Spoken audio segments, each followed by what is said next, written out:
Hi everyone, welcome to the last week of our course. So at first I want to thank you for your hard working in this course. I really appreciate it. So this week is week 14 and also is the final week.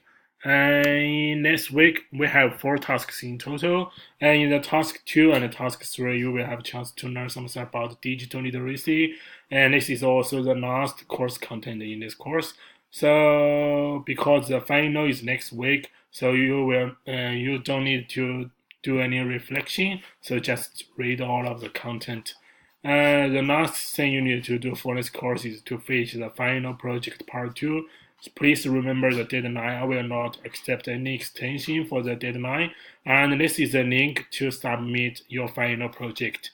So I think that's all for this course. If you have any questions, please send an email as soon as possible. I will reply it as soon as possible.